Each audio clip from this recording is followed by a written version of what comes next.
But dealing with Israel is so difficult. It's like being in a relationship with a narcissistic psychopath. He and then he makes you think it's your fault.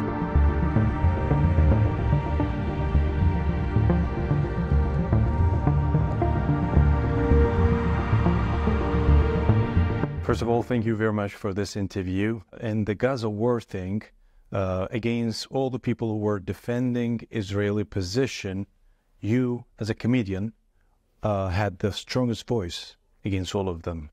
I don't know if I had the strongest voice. I mean, maybe my views went more the views of the Indians, but there's people who work more than me, and they put more in the work. I was put in this situation, and it seemed that to resonate with the people, but I can't explain why or how, but I'm glad that I said what I had to say, and it is I'm grateful for the response. I'm grateful that people are speaking up, and I was just put in a position where I was asked my opinion, and I said what I would have in my mind.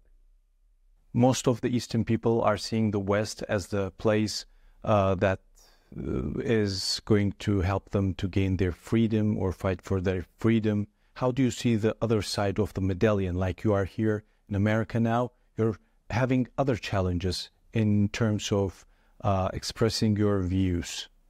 I mean, there's challenges everywhere in the world. I mean, there's a lot of flaws in the American democratic system, in the media, but at least we have space to speak up.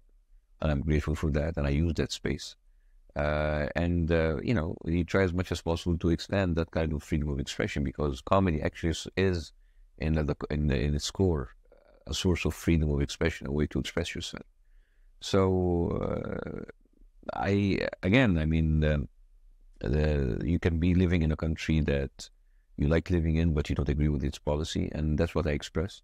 And I think a lot of Americans, a lot of Egyptians, a lot of Saudis, a lot of British people who live in countries maybe might not be aligned 100% with all of their country's policy, and this is why you try to speak up as you can. You are actually a U.S. citizen right now, and you have a political view, and you have something to say at the elections as well. How all these, what you are witnessing, and the Gaza thing, or the policies of the U.S. government, is affecting your view as a voter? As a voter, I already expressed I already expressed my opinion about that. I said I don't want to vote for Biden this election, and actually my vote doesn't count anywhere. I live in California, so it doesn't matter if I vote or not. So, but I cannot participate and give my voice to Biden, and of course I can't vote for Trump. It's against all my views, but I can't reward someone who is not listening to the simplest request of ceasing fire with a vote.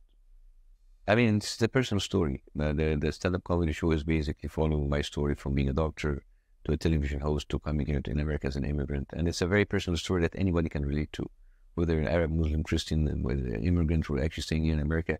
It's the personal side of the story that makes people engage. Thank you very much for having us, and we'll definitely see how the crowd is reacting to your show as well. Appreciate it. Thank you so much. I love performing